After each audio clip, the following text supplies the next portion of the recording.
صفحہ نمبر 58 پر خود اشرف علی تھانوی صاحب کہتے ہیں، میں تو اپنے کو کتوں اور سوروں سے بھی بدتر سمجھتا ہوں، اگر کسی کو یقین نہ ہو تو میں اس پر حلف اٹھا سکتا ہوں۔ اور جناب امتیاز دیوبندی صاحب کھلی آنکھوں سے خواب نہ دیکھیں اور یوں بدفہمی نہ پالیں۔ اعلیٰ حضرت علیہ الرحمہ کا کوئی کالا سچ آپ کیا آپ کی پوری ذریت بھی مل جائے تب بھی ثابت نہیں کر سکتے، اور اگر بے وجہ بال میں کھال نکالنے کی کوشش کریں گے تو آپ کے گھر کے ایسے ایسے حقائق تشت ازبام کر کے رکھ دیا جائے گا کہ اگر آپ میں یا دیوبندیت میں غیرت نام کی کوئی چیز ہوگی تو وہ چلو بھر پانی میں ڈوب مرے گی، کیونکہ آپ کے مولویوں کے ایسے ایسے شرمناک حرکات آپ ہی کی کتابوں میں چھپی ہوئی ہیں کہ الامانو والحفیظ۔ اور جناب امتیاز دیوبندی صاحب، آپ کو معلوم ہونا چاہیے کہ ہمارے اعلیٰ حضرت کی یہ خدا داد شان ہے کہ ان کے ایمان و اسلام کے ساتھ ان کے عشق رسول کا بھی اعتراف خود آپ کے اکابر علماء نے کیا ہے۔ یہ دیکھیے کتاب تہمت وہابیت اور علماء دیوبند۔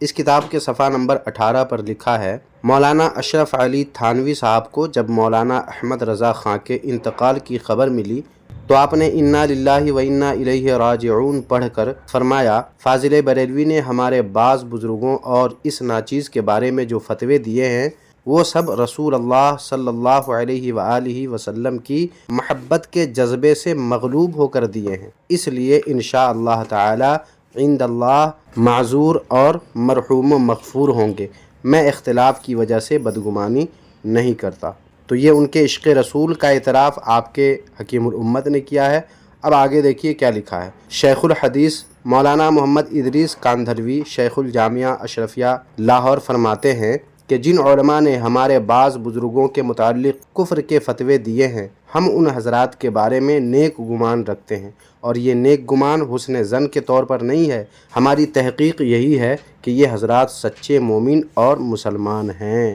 دیکھ لیا جناب امتیاز دیوبندی صاحب، آپ کے اکابر اعلیٰ حضرت کے عشق رسول کا بھی اعتراف کر رہے ہیں اور ان کے ایمان و اسلام کا بھی اعتراف سچے دل سے کر رہے ہیں۔ اس لیے آپ جیسے نااہلوں، جاہلوں اور پاگلوں کے بھونکنے سے اعلیٰ حضرت کی شان کبھی بھی کم نہیں ہو سکتی۔ مجھے تو ایسا لگتا ہے کہ آپ کو اپنے اکابر کی تحقیق اور ان کی عقل و شعور پر شک ہے کہ انہوں نے مخالفت کے باوجود امام احمد رضا خاں حنفی قادری بریلوی رحمۃ اللہ علیہ کے ایمان و اسلام اور عشق رسول کا اعتراف کیسے کر دیا۔ اگر واقعی آپ کو یہ یقین ہے کہ آپ کے اکابر علماء عقل و شعور سے پیدل تھے اور ان کی تحقیق غلط تھی تو اس کا اعلان کر دیں یا پھر اپنی زبان کو لگام دیں، تاکہ واضح ہو جائے کہ انہوں نے ہمارے اعلیٰ حضرت علیہ الرحمہ کو جیسا سمجھا وہ الحمدللہ ویسے ہی تھے، بلکہ اس سے بھی افضل و اعلیٰ تھے۔ آج ہم دکھاتے ہیں کہ اسی اعلیٰ حضرت کے ماننے والے ان کے بزرگ جن کے پیر و مرشد ہیں، اس سلسلے سے جڑے ہوئے لوگ اکابر علماء دیوبند کے بارے میں کیا خیالات رکھتے ہیں، ان کے کیا نظریات ہیں۔ علماء حق علماء دیوبند کے سلسلے میں انہوں نے اپنی کتابوں میں کیسی پیاری باتیں کہا گئے ہیں، کس طریقے سے علماء حق علماء دیوبند کو کامل ولی تسلیم کر رہے ہیں، پیارے آقا صلی اللہ علیہ وسلم کے نقش قدم پر چلنے والے مسلمان اور ولی تسلیم کر رہے ہیں۔ ہم آپ کو دکھائیں گے بریلی مذہب کے بزرگوں کی کتابوں سے۔ چلیے ٹھیک ہے، دیکھتے ہیں کیا کرشمہ دکھاتے ہیں آپ، اور دیکھتے ہیں کہ کون ہے وہ جو دیوبندی کو مسلمان اور ولی تسلیم کر رہے ہیں۔ سب سے پہلے آپ وہ حوالہ دیکھ لیجئے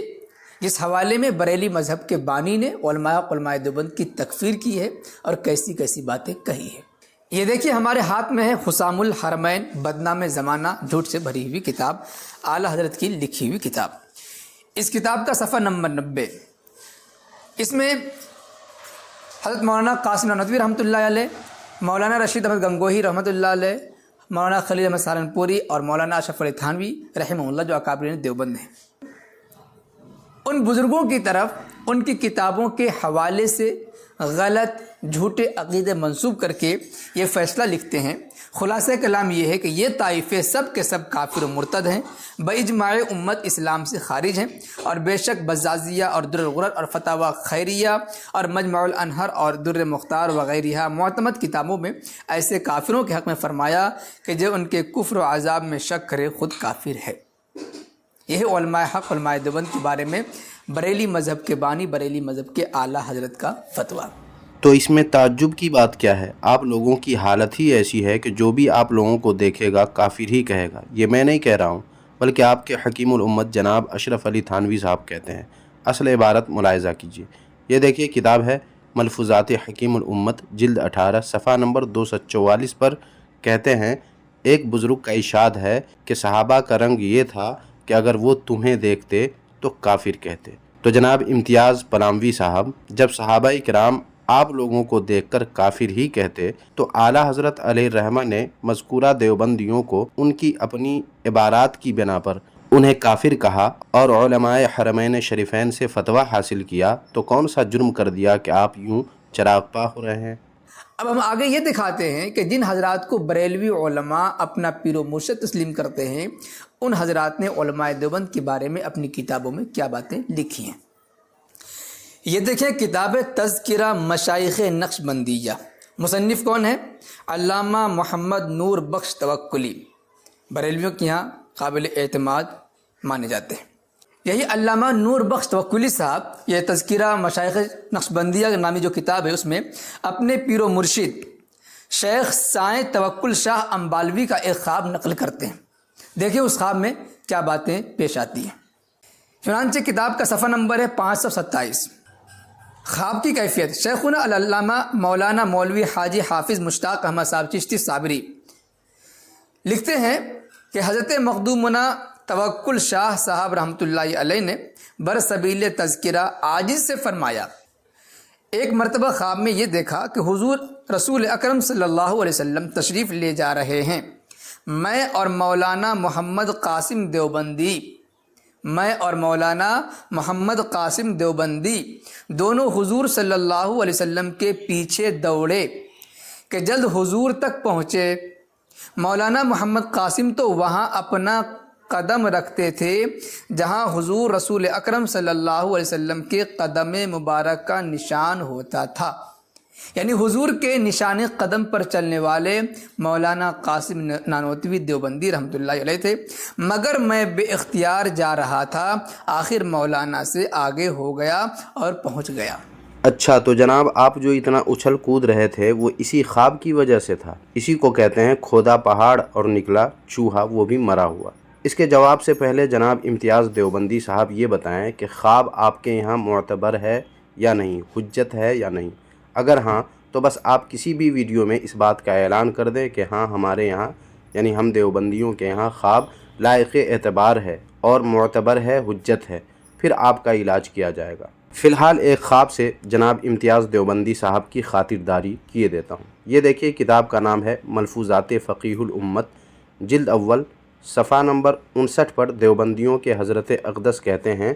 مولانا محمد ابراہیم صاحب نے بیان کیا کہ حضرت نے ایک مرتبہ ارشاد فرمایا کہ کسی صاحب نے خواب بیان کیا کہ ایک مدرسہ کے محتمم صاحب نے ملازمین مدرسہ کی دعوت کی، دسترخوان بچھایا گیا، دفتر محاسبی کے ملازمین کھانا لگانے میں ہیں، انتظام میں ہیں، ڈونگے لائے جا رہے ہیں، ایک کو جو کھولا تو اس میں اعضائے تناسل رکھے ہوئے ہیں۔ کچھ سمجھ میں آیا امتیاز دیوبندی صاحب یا میں سمجھاؤں؟ ناظرین، اس خواب سے معلوم ہوا کہ دیوبندی لوگ اعضائے تناسل بنا کر کھاتے ہیں، مگر یہ نہیں بتایا اس کتاب میں کہ کس کا اعضائے تناسل تھا، بیل کا، انسان کا یا گدھے کا؟ جس کا بھی ہو ہمیں اس سے کیا، یہ امتیاز پلاموی دیوبندی ہی بہتر جانتے ہیں کہ کس کس کا وہ کھاتے ہیں، کیونکہ دیوبندیوں کے عقیدے کی حالت بھی گدھے کے اعضائے تناسل کی طرح ہی ہے، جیسا کہ ملفوظات حکیم الامت جلد 3 صفحہ نمبر 255 پر جناب اشرف علی تھانوی صاحب جو دیوبندیوں کے حکیم الامت ہیں وہ کہتے ہیں کہ عوام کے عقیدے کی بالکل ایسی حالت ہے کہ جیسے گدھے کا عضو مخصوص یعنی عضو تناسل بڑھے تو بڑھتا ہی چلا جائے اور جب غائب ہو تو بالکل پتہ ہی نہیں۔ بہرحال امتیاز دیوبندی کے پاس اب صرف ایک راستہ ہے، یا تو یہ قبول کرے کہ خواب محض خواب ہے، اس کا کوئی اعتبار نہیں، اور یہ بھی کہے کہ میں نے جو پوری ویڈیو ایک خواب پر بنائی ہے وہ میری بدفہمی بلکہ جہالت تھی، اور اگر خواب کو قابل اعتبار اور حجت مانتے ہیں تو پھر یہ اقرار کرنا ہوگا کہ ہم دیوبندی عضو تناسل کھاتے ہیں، خواہ وہ عضو تناسل بیل کا ہو، بھینسا کا ہو، انسان کا ہو یا گدھے کا، ہم دیوبندی کھاتے ہیں بڑے ہی شوق سے۔ ناظرین ایسے ہی حالت پر کہتے ہیں نہ اگلے بنے نہ نگلے۔ خیر ناظرین، ویڈیو اچھی لگی تو لائک کر دیں، اور لعنت اللہ علی الکاذبین کے علاوہ بھی کوئی رائے کمنٹ میں آپ کرنا چاہیں تو ضرور کریں، اور ویڈیو کو لازمی کم سے کم ایک گروپ میں شیئر کر دیں تاکہ زیادہ سے زیادہ لوگ ہم سے جڑ سکیں اور لوگ دیوبندی فتنہ کے مکر و فریب سے آگاہ رہیں اور اس سے اپنا اور اپنے اہل و عیال کے ایمان و عقیدے کی حفاظت کا سامان کر سکیں۔ اللہ آپ کو جزائے خیر عطا فرمائے۔